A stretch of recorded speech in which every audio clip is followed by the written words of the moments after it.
Nous allons aborder maintenant la deuxième partie, une partie plus pratique, quoique la première partie l'était, mais on va essayer de rentrer dans les phénomènes de l'addiction et surtout, au-delà de comprendre, c'est quelles sont les clés pour sortir de l'addiction. Parce que comprendre quelque chose, ce n'est pas le plus compliqué, mais après, comment réellement avoir les clés pour trouver la guérison et se reconstruire, c'est également un point qui est très important. Alors, avant de démarrer, comme c'est une partie aussi qui inclut la partie spirituelle, on va prier pour demander la présence de Dieu. Tendre Père, nous te remercions encore de cette joie que nous avons de nous réunir à nouveau et nous te demandons non seulement ta présence, mais également le Saint-Esprit, parce que nous avons vu dans notre première partie que le Saint-Esprit, c'est le consolateur. Et nous avons tous besoin d'être consolés, parce que la Bible nous dit que nous avons tous été coupés, nous avons perdu cette connexion avec toi, et par le Saint-Esprit, nous pouvons retrouver cette intimité avec toi, et c'est pour ça que nous réclamons sa présence, pour que ce ne soit pas simplement des paroles, pour que ce ne soit pas simplement quelque chose de pratique qui s'arrête au côté émotionnel seulement, mais qui rentre aussi dans une dimension où nous avons les clés pour sortir définitivement des addictions. Alors conduis-nous au nom de Jésus. Amen. Alors comment se créent les mécanismes de l'addiction? Donc on a ici une définition officielle. L'addiction, c'est une affection cérébrale dont on commence à connaître les mécanismes grâce aux nombreuses études réalisées sur les animaux, donc rats, souris, singes, et également sur l'homme via les techniques d'imagerie comme l'IRM fonctionnel et l'IRM structurel. L'imagerie permet d'étudier in vivo les modifications cérébrales associées à l'usage de substances, et on va voir quelques exemples juste après. Alors comment se crée une addiction? Je vais vous mettre une petite vidéo qui montre comment, alors qu'on croit bien faire, mais qu'on est complètement dépassé, comment peut se créer une addiction tout jeune. Et ça peut peut-être interpeller ceux et celles qui ont déjà eu des enfants ou ceux et celles qui en veulent pour montrer que ce n'est pas forcément la meilleure éducation ou les meilleurs principes que l'on peut donner à un enfant. Voici.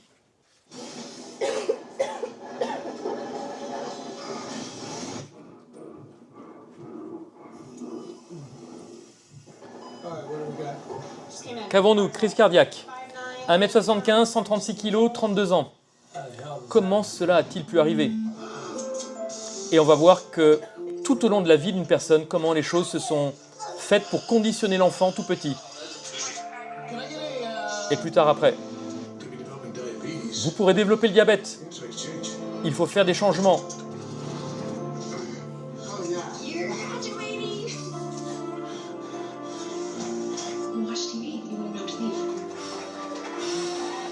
Et on revient en arrière, on revient en arrière. Vous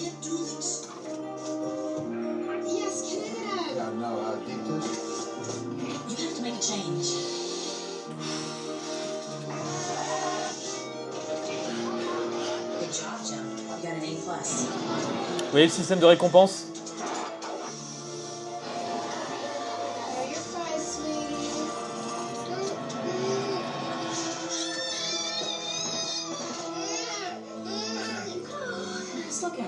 Ce n'est pas bien pour son avenir.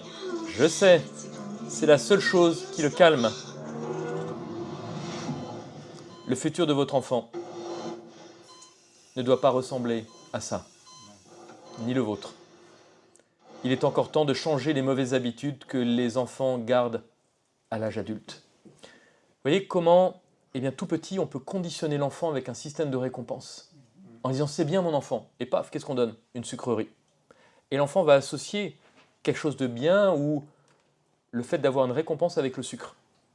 Et cette association se développant, à chaque fois qu'il y a une frustration, on prend du sucre parce que c'est un système de récompense. Et la mère qui est peut-être une mère célibataire est complètement démunie et finalement lorsque l'enfant fait une crise, elle lui sert ce que l'enfant veut uniquement pour le calmer. Ça peut être des frites, ça peut être du McDo, ça peut être des sucreries, etc. Et on voit que très jeune, eh bien, le cerveau de l'enfant va se conditionner avec ses réflexes. Frustration, compensation avec la nourriture, avec du sucre ou avec des jeux vidéo ou avec la télé ou avec... Et après, les choses, malheureusement, ne s'améliorent pas.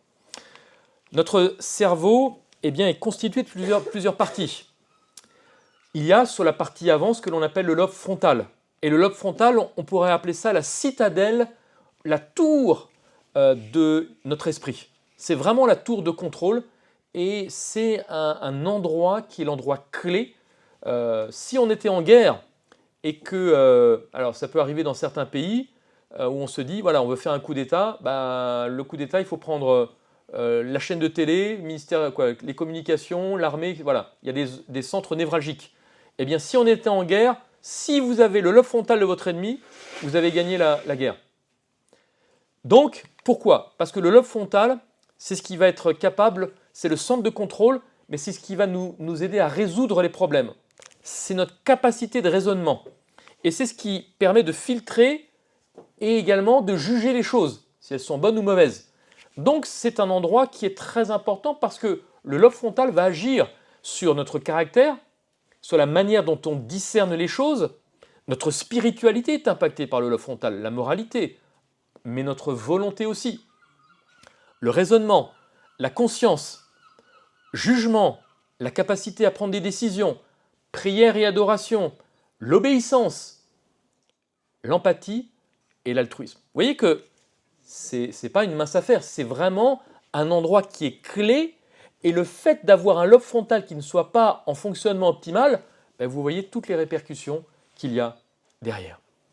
Donc, une altération du lobe frontal, c'est précisément la caractéristique de toute addiction. Waouh!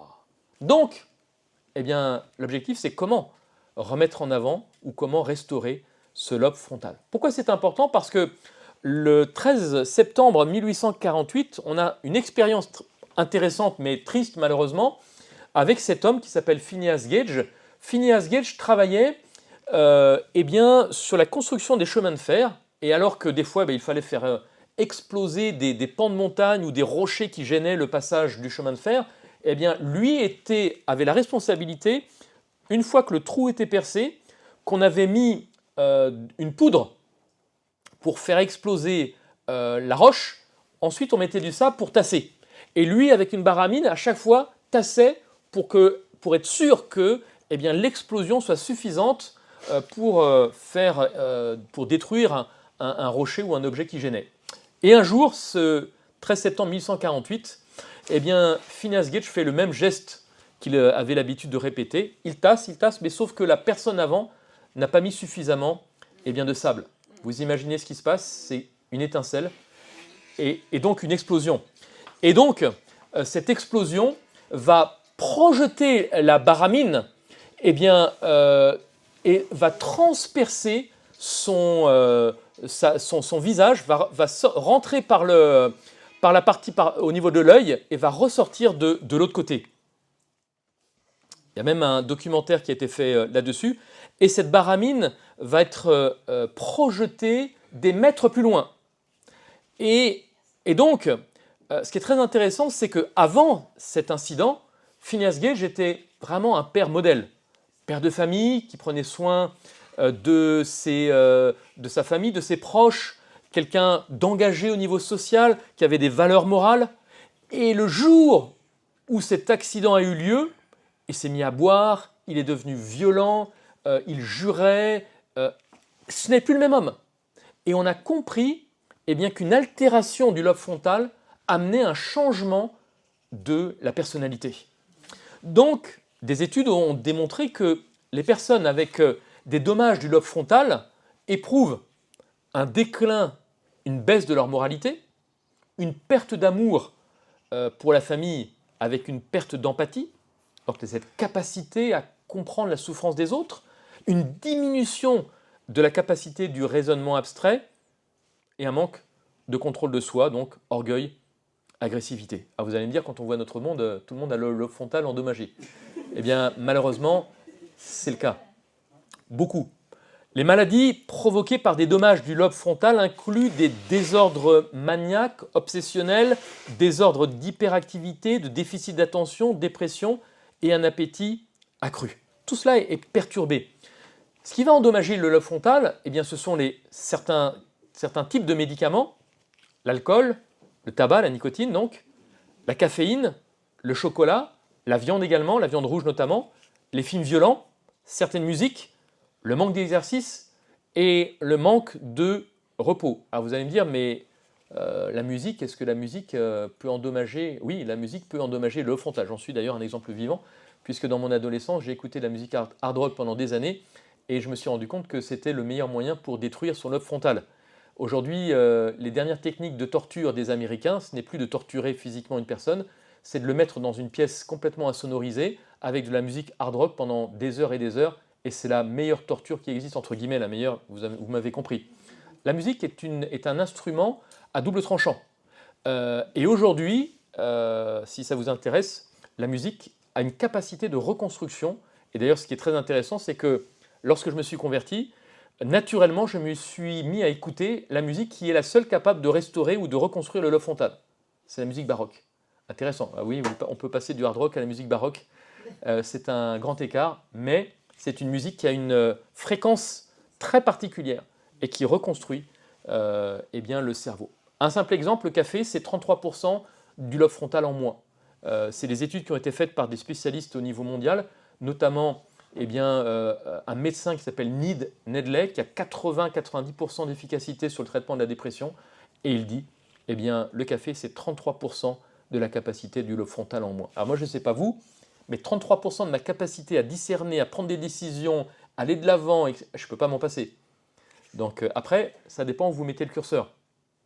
C'est toute une question de priorité. Alors on a une étude qui est très intéressante, vous voyez.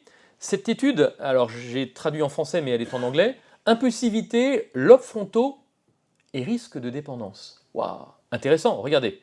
Cette étude indique que l'impulsivité est l'une des caractéristiques des personnes dépendantes à différentes substances. Elles sont impulsives. Une tentation leur paraît attrayante, alors elles veulent la satisfaire. Je ne sais pas si, par exemple, le dernier iPhone sort, il y a plein de gens qui disent « il le faut ». Et on a la queue lorsque le dernier iPhone sort. Il y a eu, il y a quelque temps déjà, une promo monstre sur le Nutella. Les gens se tapaient dessus littéralement pour dévaliser la palette de Nutella qui était en promo à je ne sais plus combien de pourcents. Vous voyez, c'est ça. C'est à un moment donné, on se satisfait dès qu'on a acquis l'objet. Donc, ça fait monter ce qu'on appelle la dopamine. C'est le système de récompense. Le système de dopamine monte, pof, mais après le problème c'est qu'il redescend. Donc il faut à chaque fois trouver quelque chose de nouveau. On va décortiquer tout cela dans un instant. L'impulsivité donc est une caractéristique de la dépendance. Mais intéressons-nous maintenant au lobe frontal et à la dépendance. Le lobe frontal est le centre de ce que les chercheurs appellent les fonctions exécutives, qui font partie des processus mentaux qui permettent de contrôler donc notre comportement. Elles contribuent au contrôle des impulsions, sont liées à la pensée abstraite, planification, concentration, motivation. On vient de le voir. En matière de fonctions exécutives, il est évident que le contrôle des impulsions est primordial. C'est un domaine où les personnes dépendantes mènent un combat acharné. Donc, alors, c'est un enjeu sur cette concentration, cette capacité à prendre des décisions, mais les bonnes, donc il faut le discernement.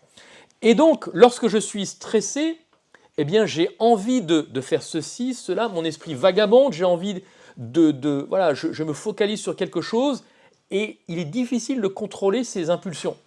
C'est un élément clé par rapport aux personnes qui sont aux prises avec une addiction ou une dépendance, mais aussi pour notre concentration. Parce qu'une personne qui a des difficultés avec le lobe frontal aura du mal à se concentrer.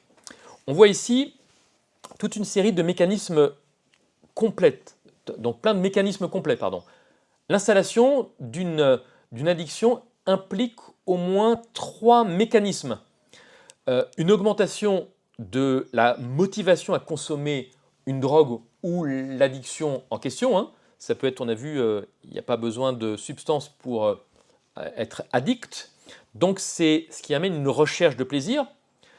Deuxièmement, c'est un état émotionnel négatif, intéressant. Donc c'est en quelque sorte la recherche d'un soulagement. Parce qu'on a un mal-être et on veut le soulager.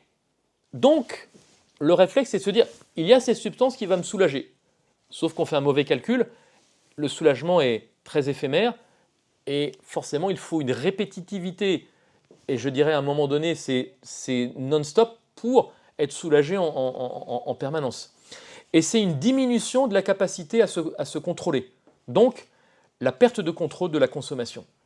Et l'addiction démarre essentiellement avec le plaisir qui est généré par la substance addictive ou l'objet addictif. Et cette sensation est due donc il y a des modifications électrochimiques qui s'opèrent au sein même de notre cerveau et qui viennent en réponse à la consommation de la substance. Et on observe en particulier la libération d'un neurotransmetteur qui maintenant aujourd'hui je pense est assez connu, qui est appelé la dopamine, qui est appelée la molécule du plaisir ou de la récompense, dans ce que l'on voit ici, le noyau accumbens. Hop là, ici en haut à gauche. Donc il y a tout un phénomène au niveau du cerveau. Et on va voir des éléments très intéressants. Regardez cette petite vidéo qui permet d'illustrer voilà, le bonheur, mais bonheur éphémère. Hein. Énormément de sérotonine. L'anxiété, zéro sérotonine. Et voilà, dépression. Et vous voyez l'amour. Waouh, là tout est plein. Vous voyez comment une alchimie, entre guillemets, de neurotransmetteurs amène un comportement ou un autre. C'est intéressant de voir que eh bien, notre état est conditionné par la présence ou l'absence ou le surdosage de certains neurotransmetteurs. Waouh! Et là, on va voir ce qu'il en est. Ok, le fonctionnement des neurotransmetteurs. Donc les neurotransmetteurs, ce sont des éléments qui permettent aux neurones de communiquer entre eux. Vous voyez, vous avez un neurone 1, un neurone 2, et la communication entre les deux, interneurones, se fait avec ces neurotransmetteurs. Par exemple, la sérotonine, qui est connue, c'est l'hormone du bonheur. Elle nous apporte le bien-être, la stabilité de l'humeur. La dopamine, c'est l'élément, donc, c'est ce qui va jouer sur tout le système de récompense. Satisfaction, défi, motivation, récompense. L'ocytocine, l'amour, la confiance, l'empathie, c'est ce que la femme va transmettre à son bébé par le premier lait qui va permettre, et ce contact, c'est tout ça qui permet d'avoir de l'ocytocine au niveau du bébé. La mélatonine, sommeil, horloge biologique, et l'endorphine, endurance, antidouleur, plaisir et bonheur. Donc, vous voyez, tout ça, c'est une recette avec des ingrédients. Je ne sais pas si demain, je vous dis, on va faire telle recette ou tel dessert, et je vous donne les ingrédients, mais sans vous donner le poids et le volume de ces ingrédients. Excusez-moi, mais il va y avoir de desserts finis, il va y avoir autant que de personnes, parce que chacun va doser différemment. Au niveau des neurotransmetteurs, on ne peut pas se permettre de jouer à n'importe quoi. Il y a un dosage savant qui doit nous permettre de garder un équilibre sans que l'addiction vienne s'installer. Donc on vient de le voir, le système de récompense se fait au travers de la dopamine, qui est ce neurotransmetteur, l'hormone du plaisir, et on voit qu'il va y avoir tout un système pervers qui, lorsqu'il n'y a pas assez de dopamine, se met en place, parce qu'il manque quelque chose. Un seul être vous manque et tout est dépeuplé. Un seul neurotransmetteur vous manque et tout est dépeuplé. C'est ça la réalité. Alors regardez, pour comprendre un petit peu, selon les études sur les cobayes de laboratoire, donc les rats, hein, les animaux ayant un fort taux de dopamine n'hésitent pas à escalader un mur pour rejoindre de l'autre côté une belle quantité de nourriture, tandis que les animaux qui ont un faible taux de dopamine se contente de moins de nourriture mais sans effort. Donc, vous voyez, la dopamine est importante parce qu'elle nous permet aussi d'aller de l'avant, de prendre des risques, mais pas des risques qui sont complètement inconscients, mais où on a un dosage, où on calcule et on se dit, ok, je prends ce risque, mais je sais que eh bien, je ne me mets pas en danger. La dopamine, elle sert à booster notre motivation. Donc vous voyez qu'elle est importante. Elle sert à impacter notre bonne humeur, la libido, l'envie de faire du sport, de travailler, de bouger, d'agir. Donc elle est très importante. Et si on manque de dopamine, qu'est-ce qui va se passer? On est mou, tout flagada, tout mou. On va compenser parce qu'il manque de quelque chose. Et donc forcément, eh bien, le corps va vouloir quelque chose pour compenser. Et c'est là où s'installe l'addiction. On va manger du sucre, plus de gras, on est affalé, on n'est pas motivé, on n'a pas envie de bouger, de sortir, de s'aérer, on est replié sur soi, apeuré, craintif. Et on est donc forcément une proie face à toutes les fringales, face au manque de contrôle alimentaire, on grignote et on a tendance à rechercher des stimulants permanents. Et des fois, c'est la course aux stimulants parce que l'un en appelle l'autre.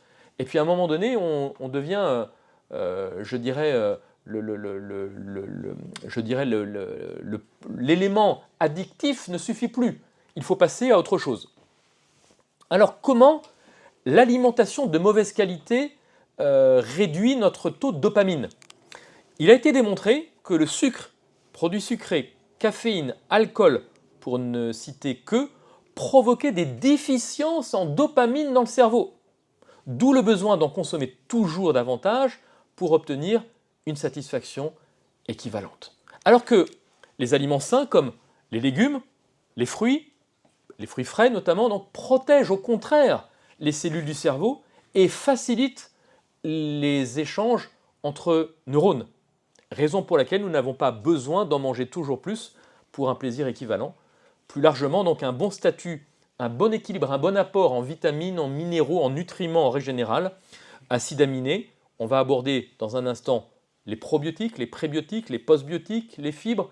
Tout ça participe à notre équilibre en dopamine, notamment en étant bénéfique pour l'intestin. Juste pour que vous gardiez une image, les neurotransmetteurs ne sont pas répartis de la même manière. La dopamine, parce qu'aujourd'hui on sait qu'on a 2 cerveaux, voire 3, avec un petit cerveau au niveau du cœur, mais on va dire un cerveau principal ici, un cerveau principal ici. La dopamine est répartie à 50-50. Donc on voit déjà l'impact de l'alimentation sur l'apport en dopamine. Mais la sérotonine, qui est l'hormone du bonheur, 5%, 95%. Donc c'est notre alimentation qui va déterminer notre bien-être. Waouh, je ne sais pas si vous voyez, c'est colossal. Donc nos choix alimentaires vont déterminer de notre bien-être, de notre mental, de notre morale et eh bien, de notre capacité à être addict ou pas. On arrive au microbiote parce que c'est la clé. Ça fait 10-15 ans qu'on étudie le microbiote et de plus en plus, j'ai des milliers de pages sur le microbiote tellement c'est un domaine qui est passionnant. Et en travaillant concrètement sur le microbiote, je travaille énormément avec des gens qui sont en grosse dépression, y compris avec des médicaments, des choses très très lourdes, quel que soit le type de dépression, de l'autisme, des cas vraiment très très lourds sur des problèmes de gestion des émotions. Les retours sont assez bluffants. Ça ne marche pas à 100%, mais j'ai eu récemment des cas. Alors en étant en Afrique, j'ai vu en quelques jours des retours assez spectaculaires sur la gestion des émotions. Et en France, j'ai eu le cas d'une personne qui venait de tomber en dépression, entre guillemets, et qui eh bien, a pu en quelques jours, heureusement, ça faisait quelques semaines qu'elle avait démarré un traitement, elle a pu arrêter tout de suite, parce qu'on a retravaillé sur le microbiote. Et le fait de retravailler sur le microbiote, paf, ça l'a sorti, en 5 jours, c'était terminé. Incroyable. J'ai eu le cas de sa petite fille, parce que quand elle a vu comment eh bien, ça l'avait aidé, elle a tout de suite donné ça à sa petite fille qui avait fait une tentative de suicide. Et en quelques jours, même en une semaine, la petite fille maintenant a pris un billet pour aller en Grèce, pour voyager toute seule, etc. Mais sa grand-mère lui dit « mais c'est plus la même ». Donc, travailler sur le microbiote, c'est un élément clé. Aujourd'hui, à peu près, c'est des centaines de personnes qu'on a traitées avec. Il y a des retours qui sont vraiment encourageants parce que c'est le chef d'orchestre de tout ce qui va jouer sur la gestion des émotions. Il n'y a pas que ça. Vous voyez, le microbiote est le vrai chef d'orchestre du corps humain. Donc, jusqu'où sommes-nous? Eh bien, prêts à aller pour protéger ce chef d'orchestre. C'est un élément important. Donc, les bactéries influencent-elles notre comportement? Alors regardez, une équipe de chercheurs de l'INRA, donc l'Institut français de recherche agronomique, a démontré que chez les rongeurs, eh bien, la réponse est positive. L'expérience est simple. Et regardez cette expérience parce qu'on peut la transposer tout à fait au niveau de l'humain. D'un côté, donc, on a un groupe de rats nés, élevés dans un milieu stérile, donc avec un tube digestif qui est exempt de bactéries. De l'autre, des animaux qui ont grandi à l'air libre, qui ont développé un microbiote normal. Placés dans des conditions identiques, les deux groupes n'ont pas réagi de la même manière. Les premiers ont adopté donc un comportement à risque, alors que ceux qui ont un microbiote normal ont été beaucoup plus prudents lorsqu'on les met en face d'une situation qui est peut-être dangereuse pour eux. Vous voyez, donc là, on ne prend pas conscience du risque. Mais là, ceux qui ont un microbiote normal, ils ont été plus prudents, comme si les bactéries les avaient protégés contre une trop grande prise de risque face au danger. Mais ce n'est pas terminé. Les chercheurs ont interverti le microbiote de deux groupes de rongeurs. Les rats d'une lignée docile sont devenus plus agressifs quand on leur a transplanté les bactéries de la lignée agressive. Donc le changement du microbiote a changé le caractère et le comportement. Ça veut dire que si vous changez votre microbiote, vous allez changer votre caractère et votre comportement. Et l'expérience a fonctionné dans le sens inverse. La lignée agressive s'est adoucie avec les bactéries des rats dociles. Si l'on ne sait encore expliquer par quel mécanisme le microbiote intestinal peut moduler le comportement, ces observations posent la question de l'influence des bactéries sur le caractère. Et ça, je pense que c'est un élément clé lorsqu'on fait face à une addiction. C'est-à-dire de rééquilibrer le microbiote. Si ça vous intéresse, on peut échanger par mail ou par téléphone, parce que c'est aujourd'hui déterminant pour retrouver un équilibre et une gestion des émotions face aux problématiques que l'on peut rencontrer. Pourquoi c'est important? Parce que dès qu'il y a une dysbiose, c'est un dysfonctionnement intestinal. Une dysbiose peut impacter jusqu'à 100 pathologies. Waouh! Un simple dysfonctionnement intestinal, c'est 100 maladies qui peuvent découler de ce dysfonctionnement-là. Donc, je ne sais pas si vous voyez, c'est le chef d'orchestre, parce que c'est ça qui va gérer en partie notre comportement, mais c'est en même temps ce chef d'orchestre qui va générer, qui va un petit peu superviser tout le système immunitaire, et donc ça va impacter donc tout ce qui est système inflammatoire, toutes les maladies type cancer, santé digestive, maladies cardiovasculaires, l'immunité donc, métabolisme et diabète, et, c'est là où je travaille le plus, tout ce qui est santé mentale et neurologique, donc tout ce qui est gestion des émotions, troubles de l'humeur, anxiété, autisme, dépression, fatigue chronique, stress, HPE, HPI. J'ai un fils qui est HPI et qui, grâce à ça, en quelques jours, il y a eu un avant et un après. J'ai le fils d'une amie qui aussi, alors lui c'est un petit peu plus long, voilà, plus un terrain autisme Asperger, et ça a été magnifique. Il y a un avant et un après. Parce que le problème, souvent, dans ce genre de cas, c'est qu'on s'isole, et à un moment donné, si on ne trouve pas la clé pour sortir, on va rester isolé toute sa vie. Donc le microbiote est c'est pas le seul, mais c'est l'un des outils clés pour pouvoir faire un travail de fond. J'ai un livre, c'est Springer, pour ceux qui sont dans le domaine médical. Springer, c'est une maison d'édition spécialisée dans les études scientifiques. Springer a sorti toute une série sur le microbiote, microbiote et le cerveau, microbiote et... Enfin bon, vous avez toutes les déclinaisons possibles, parce qu'aujourd'hui, il y a des milliers d'études sur l'impact du microbiote sur l'ensemble des pathologies. Alors le rôle du microbiote intestinal, eh bien, il va jouer un rôle métabolique, c'est ce qui favorise la digestion. Il a un rôle de barrière, donc c'est un bouclier contre les microbes et les toxines. Un rôle de défense, notamment par rapport au système immunitaire, et un rôle de maintenance. Et on a au niveau de la sphère intestinale ce qu'on appelle donc des jonctions serrées. Normalement, au niveau de l'intestin, au niveau de la paroi intestinale, donc ces jonctions serrées sont rapprochées. Avec le stress, avec un choc, un trauma, avec peu importe tout ce que le monde peut proposer, eh bien, il y a un écartement des jonctions serrées, ce qui fait qu'on assiste à un problème de perméabilité. Donc imaginez, c'est la passoire. Donc au lieu de retenir les nutriments, eh bien, vous avez une passoire. Donc on assiste, alors c'est pas que ça, mais beaucoup de femmes sont en carence ferrique, parce que s'il y a eu un choc ou des éléments qui, dans la vie, ont fait que les jonctions serrées ne sont plus serrées, eh bien, il faut réimperméabiliser toute la paroi intestinale pour permettre au fer et aux autres nutriments d'être absorbés correctement. Donc c'est un rôle important. Alors je vais vous montrer, j'ai pas tous les articles sur le microbiote, mais je pense en avoir une grosse quantité. Regardez, ce titre de Science et Vie, microbiote, il peut soigner cancer, diabète, dépression. C'est pas moi qui le dis, c'est la couverture du Science et Vie. Dossier pour la science. Intestin, l'organe qui révolutionne la médecine. Anxiété, diabète, autisme, obésité, allergie. Soigné par le microbiote pour l'interrogation. Géo, le système digestif, l'intestin, une clé pour notre immunité. Quand le ventre guérit la tête. Microbiote anti-stress. Pour la science, ces bactéries qui nous gouvernent. Stress, obésité, diabète, autisme. J'ai une personne, alors moi je ne le conseillerais pas directement, qui a perdu 13 kilos uniquement en retravaillant sur le microbiote. Pouh. Énorme, hein? Bon, il n'y a pas que ça, il y a le foie, il y a beaucoup d'éléments. C'est pour ça que je ne vais jamais en frontal pour dire travaillez sur votre microbiote, vous allez perdre du poids. Non, c'est bien plus complexe. Mais il y a des cas où, si c'est que le microbiote qui est déphasé, ça marche et c'est extraordinaire.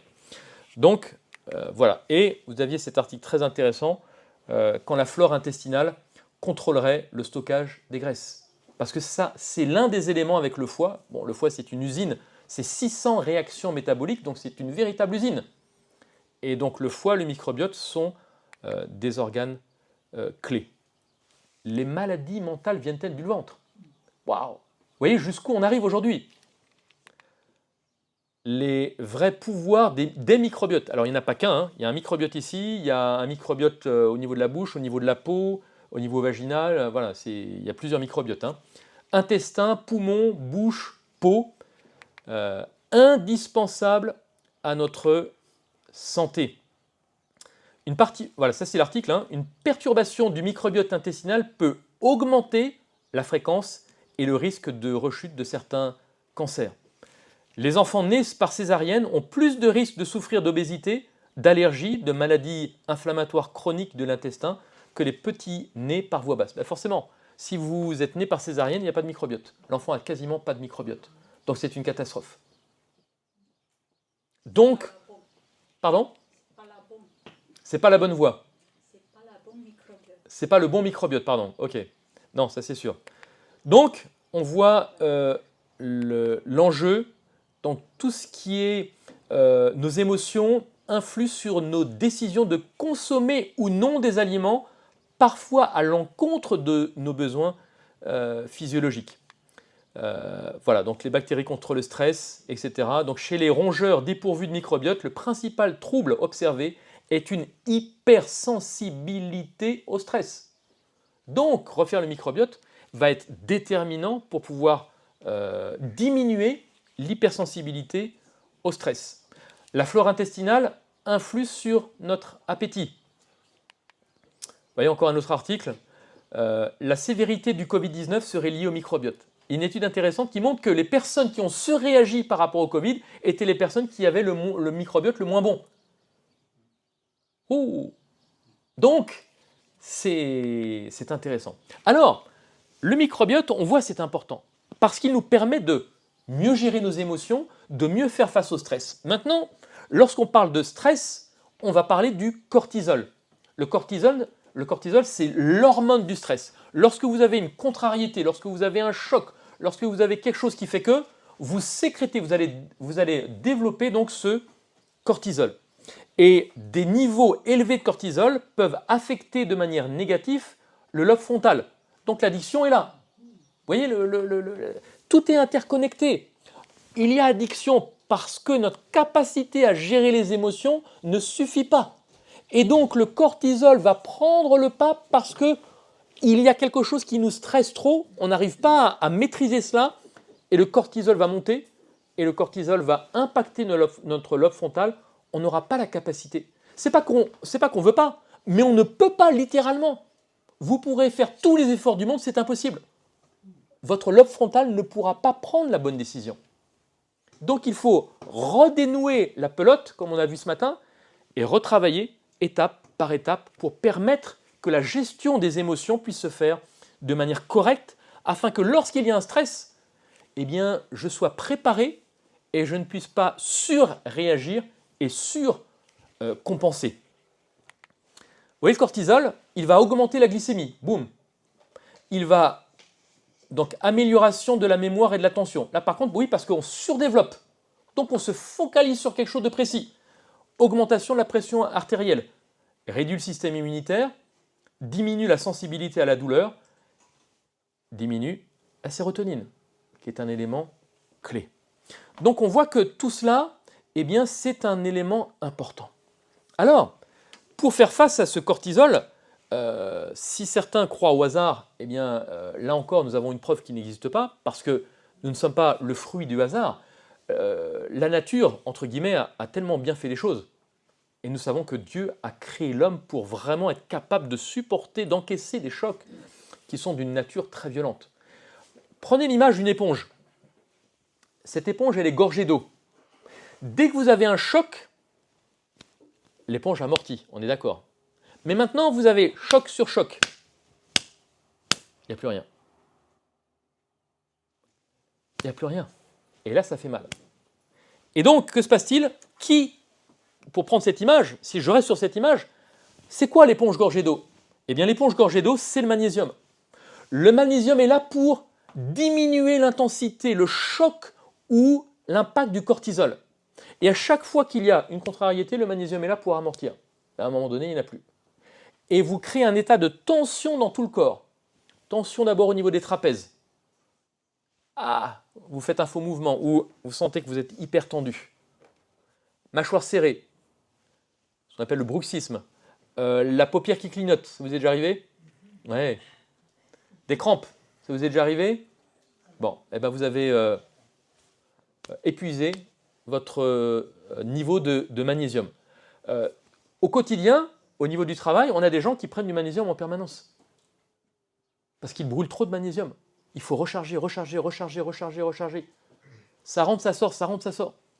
Et si on ne recharge pas, paf, il y a de nouveau un état de tension qui se passe. Donc on a un impact sur les troubles du sommeil. On a des gens qui, grâce à du magnésium, retrouvent le sommeil. Parce que le magnésium fait un travail sur le système nerveux pour calmer. Irritabilité, anxiété. Souvent un manque de magnésium. Maux de tête. Alors c'est pas que. Ça peut être aussi d'origine hépatique. Les picotements, engourdissements, palpitations. Alors comment reprendre? Parce que c'est ce dont il s'agit. Maintenant, on a donné des clés qui sont importantes, mais maintenant, eh bien, il est important de reprendre notre vie et notre santé en main. Je vais vous montrer une petite vidéo, ici même. Et ici, imaginez, en rouge, j'ai mis une habitude. Mettez votre addiction, vos addictions, peu importe, mettez derrière cela. C'est une addiction qui est là peut-être depuis 20, 30 ans. Et regardez, elle est là, elle persiste. Vous n'arrivez pas à l'enlever. Mais regardez ce qui va se passer. Ce n'est pas une image de synthèse. C'est une image, c'est une vidéo qui a pris littéralement avec une caméra miniature ce qui se passe au niveau, à l'intérieur du cerveau, au niveau des connexions synaptiques. Waouh! Et regardez cela. C'est votre habitude. Le sucre, les jeux vidéo, quoi d'autre? Le café, quoi d'autre? Le Nutella. Le téléphone. Et regardez. Le travail, oui.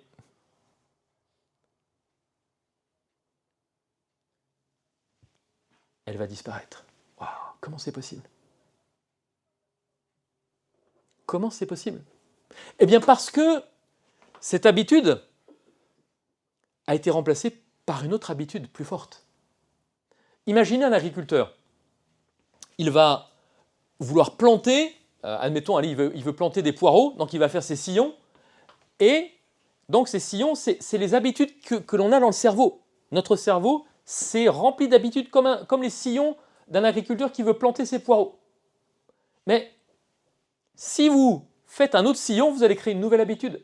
Et si cette nouvelle habitude prend plus de force petit à petit, parce qu'elle s'ancre de plus en plus dans votre quotidien et autres, eh bien vous allez voir que ce nouveau sillon, il remplace l'ancien. C'est pas que l'ancien a disparu, mais le nouveau a pris plus de place. Et donc, les addictions, c'est ça. C'est ça qui se passe dans le cerveau. Quelle que soit votre addiction peut être remplacée par une nouvelle habitude, et cette nouvelle habitude efface ou en tout cas met de côté cette addiction. Donc, c'est important, vous avez ce livre intéressant, 21 jours pour changer. En 21 jours, on change une habitude. 21 jours, c'est pas énorme. Hein. Et donc, c'est important de comprendre ce qui se passe dans le cerveau et que toute habitude, même si elle a été ancrée depuis le berceau, elle peut être remplacée par une autre habitude. Et c'est là où, si on conjugue l'aspect physique, l'aspect émotionnel et l'aspect spirituel, on a toutes les clés pour pouvoir obtenir la victoire sur toutes les addictions. Alors, regardez juste par exemple, j'ai mis 11 points par rapport à la dopamine et le surpoids. La dopamine, on a vu, c'est la principale hormone de la récompense, motivation, estime de soi. Elle est perturbée en cas de surpoids. Plus on grossit, plus la dopamine chute. Donc vous voyez que pour amener à une gestion du poids, il faut de nouveau sécréter de la dopamine pour qu'on soit plus dans le phénomène de je me gave parce que je suis en carence de dopamine. Non, quand on manque de dopamine, on perd la notion de plaisir et on mange davantage d'aliments gras, sucrés pour atteindre ce plaisir. Et ces aliments qui stimulent le circuit de récompense sont très caloriques et nous font grossir encore plus. Donc, quand on manque ou quand on est en carence de dopamine, on perd la motivation de bouger, l'envie de faire du sport, on l'a vu. On se trouve moche, gros, grosse, peu importe, on préfère déprimer dans son coin que de se bouger. Et à cause du manque de dopamine, se bouger est devenu très difficile, sinon même impossible psychologiquement. Le sommeil devient moins réparateur. Il y a un cercle vicieux qui s'instaure de plus en plus de junk food, de moins en moins d'entrain, de tonicité et de force pour sortir de là. Donc pour briser ce cercle vicieux, il faut instaurer de nouvelles habitudes, comme on l'a vu avec cette petite vidéo, qui vont offrir le même plaisir, mais je dirais même un plaisir encore plus grand. Parce qu'il y a des habitudes qui peuvent produire et générer un plaisir encore plus grand que n'importe quelle addiction. Et on va le voir qu'il y a quelque chose qui en 6 minutes, je pense que 6 minutes c'est pas grand-chose, va être capable de faire baisser le taux de stress de cortisol de 68%. Wow. 6 minutes, c'est rien. Ok. Donc pour briser ce cercle vicieux, il faut instaurer donc de nouvelles habitudes avec des moyens sains et peu caloriques. Il est possible de se mettre au point des stratégies simples, des gestes qui chaque jour vont s'ancrer dans nos habitudes, d'utiliser des outils à notre disposition, etc., etc. Certains aliments augmentent le taux de dopamine et sont donc recommandés pour perdre du poids. D'autres augmentent le taux de sérotonine et c'est également important parce qu'il faut travailler sur les deux. Alors comment faire ? Soyons dans le concret pour augmenter naturellement son taux de dopamine. Alors, ce n'est pas si compliqué que ça parce que, imaginez, vous pensez que votre addiction c'est une montagne. Mais cette montagne, pour la déplacer, il faut y aller petit à petit. C'est des petites victoires, et vous vous rendez compte après que la montagne elle a déjà été déplacée. Donc, il suffit de mettre en place certains réflexes. Et la dopamine étant fortement influencée par l'alimentation, l'exercice physique et de multiples petites choses, telles que la programmation, planifier quelque chose mais le faire, les moments off, où on se met vraiment en mode où je m'isole, notamment 6 minutes, mais je vous recommande de faire plus, vous allez voir pourquoi, je parle de ça. Quelque chose où vraiment vous êtes dans un silence absolu et il n'y a rien qui va parasiter votre temps. Une bonne gestion de la lumière, ne jamais dormir avec la moindre lumière, dans l'obscurité totale. Parce que s'il n'y a pas d'obscurité totale, vous ne fixez pas la mélatonine la nuit. Donc on ne se rend pas forcément compte, C'est pas grand-chose à faire, mais par contre, ça peut rapporter gros, hein. Nous avons expliqué le rapport entre dopamine et perte de contrôle alimentaire surpoids. Voilà, donc on voit que les personnes obèses ont moins de récepteurs à la dopamine. On a vu ce qui va aussi générer la dopamine, c'est tout ce qui est fruits, légumes, les bonnes graisses, c'est tout ça. La sérotonine, donc, elle est présente à 95% dans notre système digestif et elle a une grande influence sur notre humeur. Il peut arriver eh bien, qu'il y ait un déséquilibre de la sérotonine qui puisse arriver. Et lorsque le cerveau ne produit pas suffisamment de sérotonine, vous risquez d'être d'humeur maussade, d'être en proie à l'insomnie, etc., etc. Donc, c'est aussi un neurotransmetteur qui est capital. Alors, vous avez des précurseurs de sérotonine. Le tryptophane est un précurseur qui fait de la sérotonine. D'accord? Mais l'apport seul en tryptophane n'est pas le seul facteur qui permet de produire de la sérotonine. Il faut qu'il y ait aussi des 5 acides aminés. On va le voir, le tofu, par exemple, c'est l'un des aliments les plus riches en tryptophane. Mais ce n'est pas le plus intéressant. Vous voyez, les graines de lin, etc. etc. Ok. Graines de lin, graines de sésame, très très bon. Les amandes, par contre, les amandes, il faut... dans la peau d'une amande séchée, il y a de l'acide phytique, donc il faut toujours les tremper quelques heures. Vous jetez l'eau, vous allez voir, elle est jaune. C'est l'acide phytique qui part. Et puis après, vous prenez l'amande. Faut pas garder la peau, hein. Ah, on peut garder la peau, mais il faut la tremper. Après, c'est un choix. Hop là. Alors,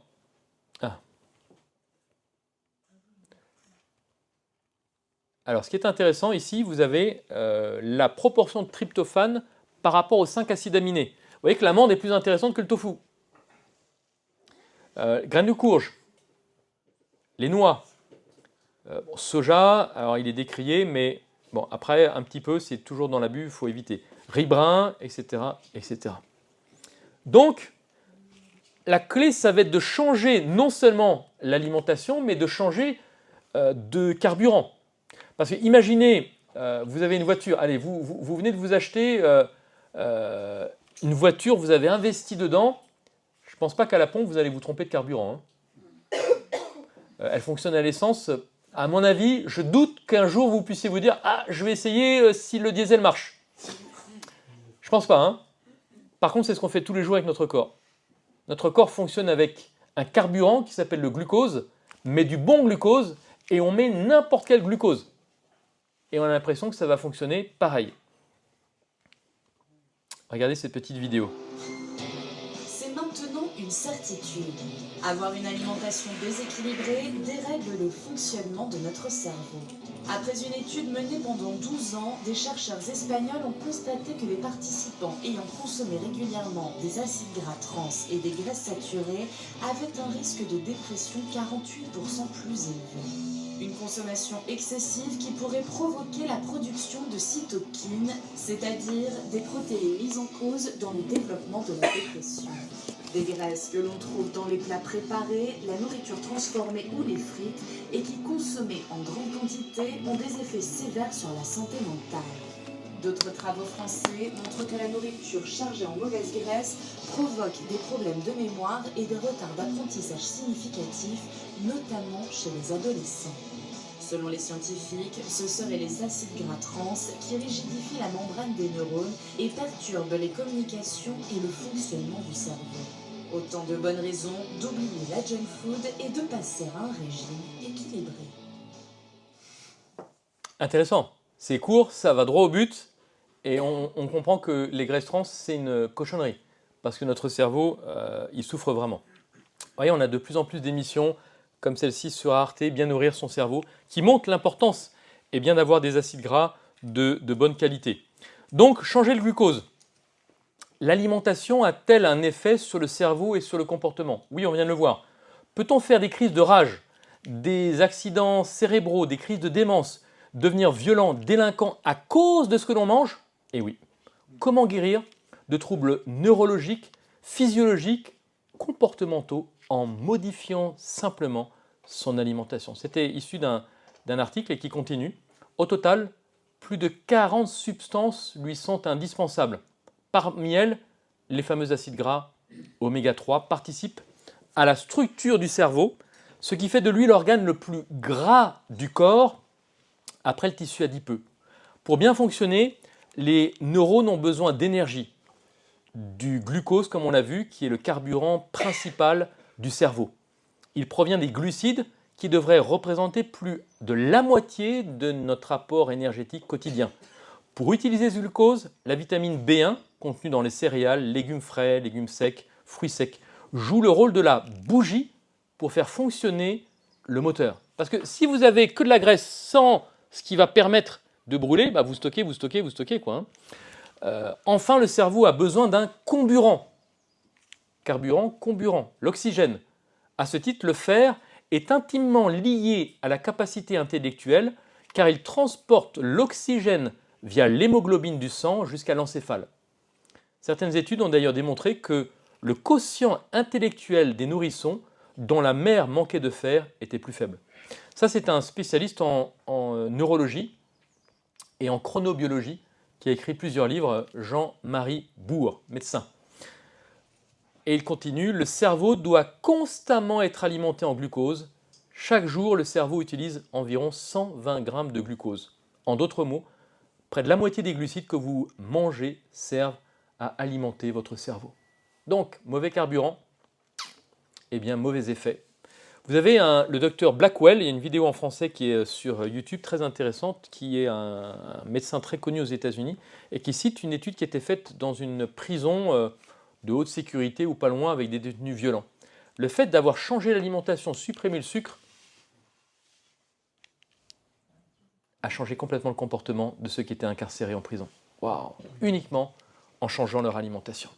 Il y a un autre problème, c'est qu'on n'a pas le temps de cuisiner. Ok, c'est vrai qu'on n'a pas toujours le temps de cuisiner. Mais le problème, c'est que derrière, vous avez des produits qui sont bourrés de colorants. Et les colorants ont un impact direct sur notre comportement et sur notre état d'esprit.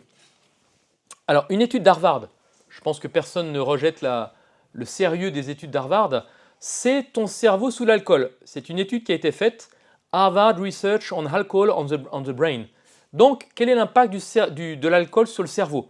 Une étude menée auprès de 3376 hommes et femmes qui a révélé que même une toute petite consommation d'alcool est associée à une réduction, voire une atrophie du volume cérébral. La moindre goutte d'alcool atrophie littéralement votre cerveau. Donc, on voit que, alors on se dit oui, mais il y a le French paradoxe. On se dit oui, mais on a des études qui montrent l'intérêt du vin, etc. Cette étude est pipée. Cette étude n'existe pas. Elle a été inventée de toutes pièces. Il n'y a jamais eu d'effet vertueux du vin sur la mémoire, etc. Ça suffit déjà pour... L'alcool n'a n'a qu'un impact. Il détruit les cellules du cerveau. Il ne sait rien faire d'autre. On voit ici aujourd'hui que la réduction du volume cérébral s'intensifie avec la consommation d'alcool. Autrement dit, bien sûr, plus on boit et moins on a de cerveau. C'est ainsi que on pourrait le formuler, c'est ce que montrent les recherches, même une forte consommation d'alcool entraîne une forte, une petite, une moyenne, une faible, voilà, quelle que soit la consommation, ça entraîne une réduction du volume cérébral. Et ici, vous avez donc, sur la partie au milieu à gauche, les chercheurs ont constaté que l'hippocampe, qui est une zone du cerveau, rétrécit chez les personnes qui consomment de l'alcool, quelle que soit la quantité. L'hippocampe, c'est une partie impliquée dans la mémoire et les processus de mémorisation. Alors, je vous ai parlé d'une solution en 6 minutes. Waouh! 6 minutes. Qui veut essayer 6 minutes? Chacun. Ok. C'est pas cher payé 6 minutes. Hein. Regardez cette étude très sérieuse qui a été faite. La lecture peut aider à réduire le stress selon des recherches de l'université du Sussex. Les chercheurs ont fait augmenter le rythme cardiaque de leurs sujets par certains exercices ou tests, ce qui, soit dit en passant, est stressant. Donc ils ont mis des personnes en situation de stress. Ils ont ensuite testé différentes méthodes de relaxation, la marche, l'écoute de la musique, la lecture.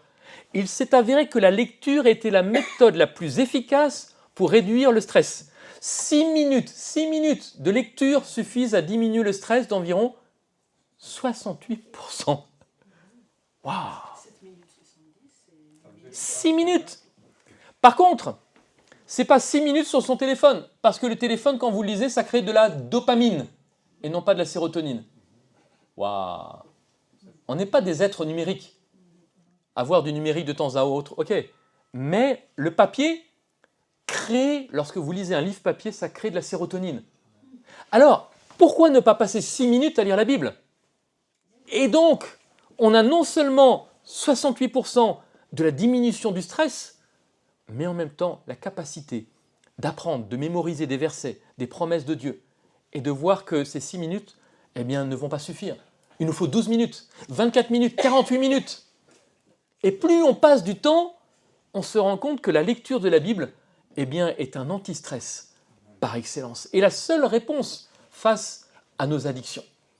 Donc, vous voyez que c'est intéressant de voir l'impact eh bien, de la lecture, mais je dirais encore plus de la Bible, et de la capacité de Dieu eh bien, à gérer nos émotions et à nous accorder sa paix. Venez à moi, vous tous qui êtes fatigués et chargés, et je vous donnerai du repos. Ça, c'est cette promesse que Dieu donne. Pour venir à lui, eh bien, quoi de mieux que de le faire par la prière, par l'étude de la Bible. Vous avez ici une étude intéressante, c'est une thèse de doctorat, vous pouvez le voir ici, d'une dame qui s'appelle Laurence Desjardins. Cette thèse, alors pourquoi elle est intéressante? À double titre, parce qu'elle a été faite avec comme président, non pas comme président, mais comme rapporteur de thèse, le fameux cancérologue Henri Joyeux, qui je pense est quand même assez connu. Et c'est une thèse, vous avez le titre, Actualité médicale de la loi de Moïse à travers l'étude du syndrome d'épuisement.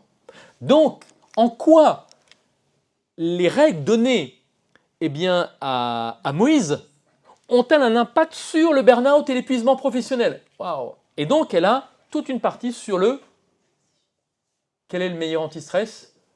La pratique que nous faisons tous les 7 jours? Merci. Waouh. Donc, la lecture, 6 minutes, diminue de 68% l'impact du stress, mais le fait d'avoir un sanctuaire de 24 heures dans le temps est le meilleur antidote pour pouvoir eh bien, reposer son corps, son esprit et repartir sur une base saine. Il y a le fameux Charlie Kirk qui malheureusement a été assassiné, qui a écrit un livre, j'ai reçu une copie cette semaine, Stop, au nom de Dieu, et comment la découverte du sabbat apporte la sérénité. Bon, le baseline, le sous-titre, je ne me souviens plus, mais c'est à peu près ça. Dans une interview, c'est malheureusement qu'on ne retrouve pas dans le livre, il déclare qu'il a essayé de se reposer le dimanche, mais ça n'avait pas du tout le même impact que le repos du sabbat du samedi. Dieu aurait pu dire, débrouillez-vous, je vous donne un jour, vous choisissez. Non. Dieu, nous voyons, est celui qui crée. Il crée l'univers. C'est celui qui veut nous recréer. Alors maintenant, on a le choix entre soit c'est moi qui définis les règles, ou soit je laisse Dieu me recréer comme lui veut me recréer. Et c'est ces règles à lui que je garde, parce que je sais que là, au moins, je ne vais pas m'égarer. Malheureusement, la faculté de l'être humain, c'est toujours de tordre les choses et de se dire « je vais mettre mon grain de sel parce que je sais mieux que Dieu ». Et donc, sans aucun précepte lié à l'écriture, l'être humain a changé le jour du repos aux alentours de 200-300. Ça s'est officialisé en 321 avec l'empereur Constantin. Et toutes les églises, jusqu'au 5e siècle, observent le sabbat. C'est ce que dit Socrate le scolastique, sauf Rome et Alexandrie. Donc on a quelque chose qui est important parce que le but, c'est de faire un travail pour revenir au plan que Dieu avait déterminé, que Dieu avait donné au départ. Mais quitte à revenir au plan, autant revenir à l'original, et pas à une pâle copie qui va nous faire rentrer dans un cadre qui est un cadre humain. Malheureusement, actuellement, le président américain il est en train de dire qu'il faut faire ça pour toute l'Amérique. Alors, Regarder le dimanche.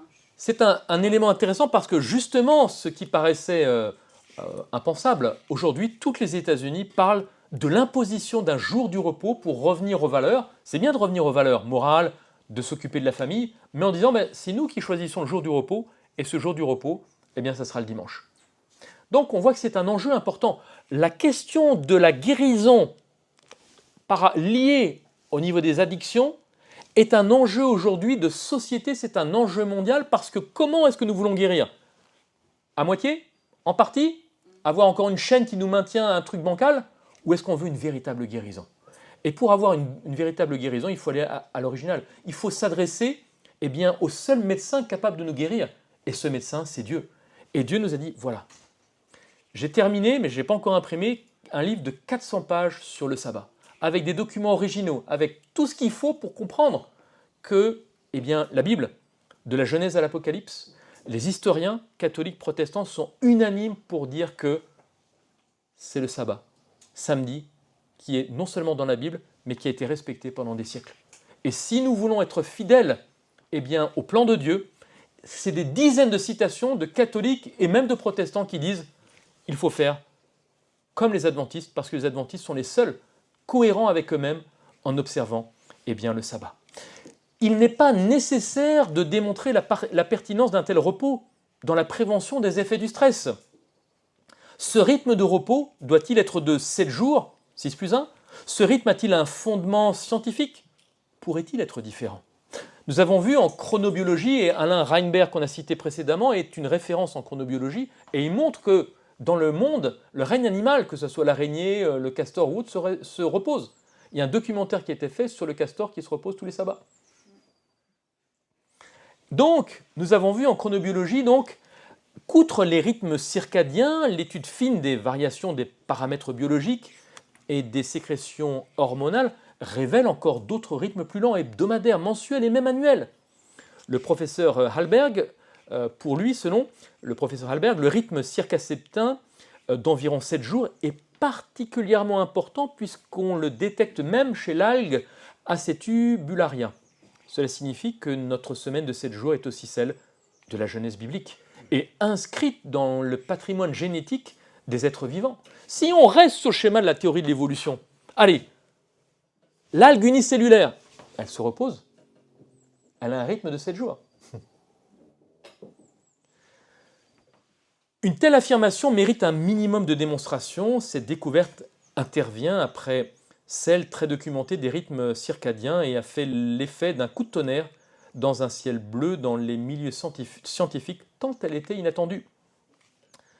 Donc, on voit vraiment l'enjeu de ce jour du repos. Alors, avoir la victoire, pratiquement parlant, sur un plan spirituel, c'est que face à chaque problématique, vous savez, à chaque fois qu'il y a un problème, il doit toujours y avoir une solution. Un problème, une solution. Je suis frustré, je compense. Oui, mais j'ai un problème, je dois trouver la solution. Et la Bible, à chaque fois, nous donne pour chaque problème, une solution. Pour l'addiction, la Bible va nous donner quelque chose pour le doute, la peur, la frustration, l'orgueil, la critique, l'amour du monde. Pour l'addiction, la Bible va nous dire « Je puis tout par Christ qui me fortifie ». C'est-à-dire que si je mets ma confiance en Dieu, je puis tout. L'addiction est bien moins forte que la puissance de Dieu, et la puissance de Dieu de me sortir de ce problème-là. Le doute, et voici, je suis avec vous tous les jours jusqu'à la fin du monde. Ces promesses, nous devons nous les rappeler. La peur, la frustration, je vous laisse la paix, je vous donne ma paix, que votre cœur ne se trouble point et ne s'alarme point. L'orgueil, la critique, ne vous plaignez pas les uns des autres, frères, afin que vous ne soyez pas jugés. Et l'amour du monde, vous aurez des tribulations dans le monde, mais prenez courage, j'ai vaincu le monde. Donc, la Bible nous montre que lorsqu'il y a le péché, d'un côté, que face au péché, l'Évangile est bien plus puissant. Parce que si Dieu est avec nous, qui sera contre nous? Quelle que soit la force qui est en face, si Dieu est avec nous, même si l'ennemi est en nombre numérique supérieur, nous n'avons absolument rien à craindre. Je puis tout par Christ qui me fortifie. Alors, comment rester connecté? C'est de permettre de comprendre l'impact du microbiote, l'impact de tout ce qu'on vient de voir, comment fonctionne le cortisol, que le cortisol a besoin de magnésium pour amortir tous ces chocs. Et je ne me suis pas arrêté là, mais je vais peut-être le faire maintenant. Aujourd'hui, je travaille avec à peu près une dizaine de types de magnésium différents. Parce qu'il y a des magnésiums qui s'assimilent différemment en fonction des sensibilités intestinales. Et on travaille depuis quelques mois sur un magnésium spécifique qui va uniquement être assimilé au niveau du cerveau. C'est un magnésium breveté. Et pour les gens qui cogitent beaucoup, qui sont ou dans l'hyperactivité ou sont en train de tourner en rond, la nuit se réveillent, ça cogite, font des cauchemars, on voit déjà les retours en quelques jours. C'est assez bluffant parce que ça permet de réduire la pression. C'est comme si vous étiez sur une autoroute à 130 en première. Je ne sais pas si vous voyez le sur-régime que ça fait. Pour ceux qui ont encore des voitures manuelles. Vous voyez, c'est violent. Hein. Eh bien, vous diminuez la pression rapidement. Et ça, c'est hyper important. Donc cette connexion cerveau-intestin se fait par le nerf qui est le plus long de tout le corps et qu'on appelle le nerf vague. Et des fois, c'est comme si la connexion entre les deux cerveaux ne se faisait plus bien. Et alors, il y a des séminaires aujourd'hui, je dois avoir 3, 4, 5, 6 livres. 6 livres uniquement sur le nerf vague. Je ne sais pas si vous voyez le délire. Uniquement là-dessus. Pourquoi? Parce que si votre nerf vague ne fonctionne pas bien, eh bien vous allez tourner en rond. On a aujourd'hui, c'est les Américains, et je crois qu'en France, il y en a aussi un peu, ils ont créé, c'est un TENS, c'est un stimulateur sur l'oreille gauche qui va stimuler le nerf vague à partir de l'oreille gauche. Waouh! Alors, il y a quelque chose de très simple. Si on n'en est pas encore un nerf vague qui est complètement atrophié, c'est le matin, quand vous vous réveillez, eh bien, qu'est-ce qu'il faut faire? Ah, qui a dit ça? Merci. De l'eau glacée. Voilà. Vous prenez de l'eau glacée pendant 2-3 minutes sur le visage. Et ça, non seulement ça vous réveille, mais ça booste le nerf vague. Ça coûte 0 et ça peut rapporter gros. C'est magnifique. C'est le meilleur activateur du nerf vague. Donc on voit que tout le système, parce que notre corps est rempli de systèmes, le système hormonal, le système immunitaire, etc. On a vu l'importance des oméga 3. Alors certains vont se dire oui, mais c'est les huiles de poisson. Pas forcément, parce qu'aujourd'hui, moi je travaille beaucoup avec des produits végétaux qui ont une qualité en termes d'oméga 3 équivalente aux huiles de poisson. Après, il ne faut pas aller n'importe où. Les graines de chia peuvent être intéressantes. Le souci dans les graines, c'est que sur la pellicule, on a, je vous ai parlé de ça sur l'amande, mais c'est pareil sur les petites graines, notamment la graine de lin, vous avez de l'acide phytique. Vous avez, eh bien, c'est pour ça que certaines personnes vont moudre les graines de lin. Mais même en faisant ça, vous n'avez pas un produit de qualité. Parce que le but, ce n'est pas d'avoir des oméga 3 seulement, c'est que ces oméga 3 puissent se transformer en EPA et en DHA. Le DHA, c'est ce qui va booster le cerveau. Quand on a des gens qui sont épuisés et autres, on booste avec de la DHA, alors là, ça repart très rapidement. Mais donc, pour ça, il n'y a qu'une méthode que j'ai trouvée, en étant sûr de la qualité, c'est de prendre un produit qui est tout prêt, parce que c'est très compliqué à préparer soi-même, c'est du lin germé. Le lin germé, par la germination, va faire exploser les enzymes, et dans ces enzymes, on en recherche un, entre autres, c'est la L-delta-6 désaturase, qui est une enzyme qui, lorsqu'elle est boostée par la germination, va permettre au produit fini de se transformer en EPA et DHA comme les huiles de poisson. Moi, je travaille beaucoup avec ça sur des sportifs, sur des préménopauses, ménopauses, andropauses. Ça marche très bien. Et c'est un apport de qualité. Chaque jour, une cuillère à soupe, 10 grammes. Allez, c'est pas grand-chose, 10 grammes. C'est l'équivalent de 230 grammes de thon en équivalent oméga 3. Waouh, c'est une bombe nutritionnelle. Ça ne coûte pas très cher et c'est extraordinaire.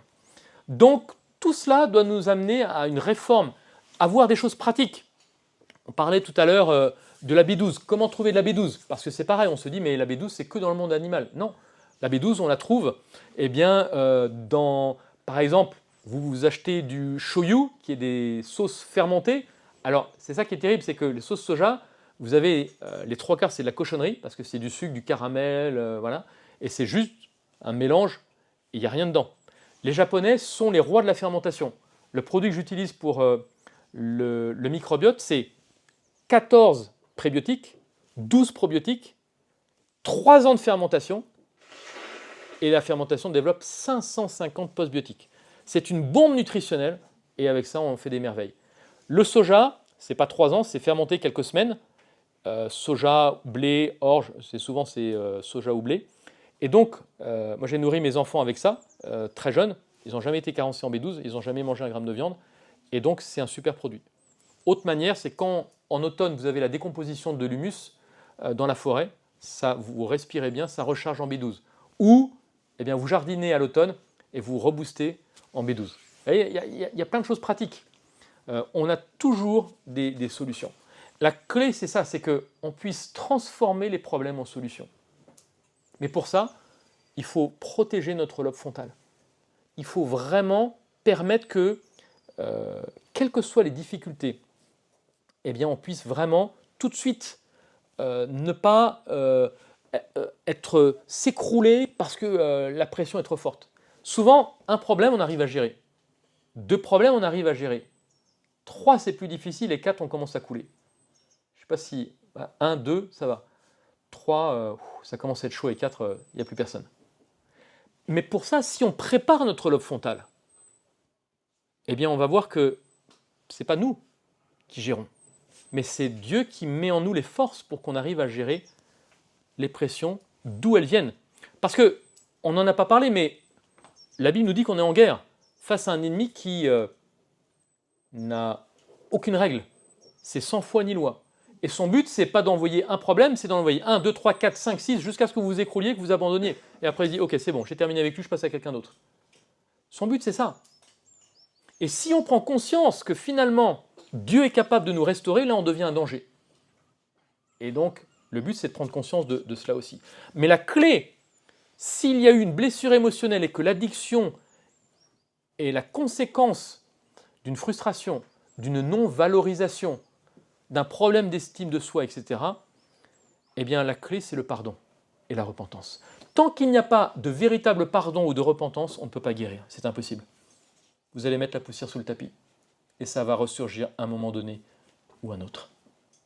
La clé, c'est de demander pardon et de dire « Ok, c'est terminé, j'ai fini avec ça, je passe à autre chose. » Et aujourd'hui, le souci, c'est ça, c'est que nous pouvons croire en Dieu, mais ne pas avoir expérimenté le véritable pardon. Et à chaque fois, quand quelqu'un appuie là où ça fait mal, ben ça fait mal, c'est malheureusement. Et c'est vrai que ça peut faire mal. Mais à un moment donné, on se dit, c'est plus notre problème, c'est Dieu qui gère.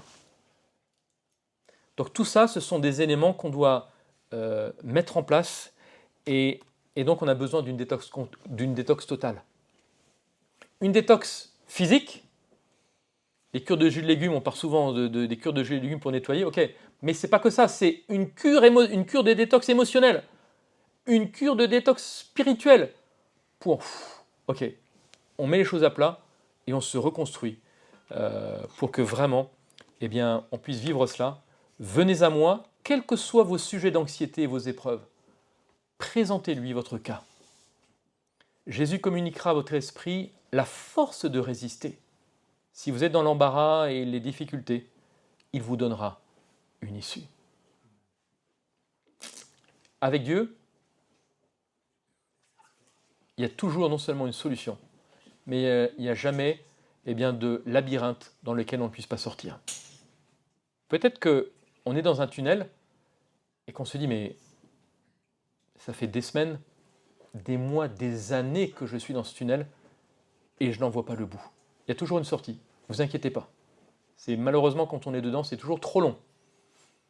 Mais il y a toujours une sortie. Que le Seigneur nous accompagne et que nous puissions non seulement le vouloir, mais enfin pouvoir vivre la libération et sortir des chaînes de l'addiction. C'est vraiment ma prière pour chacun d'entre vous.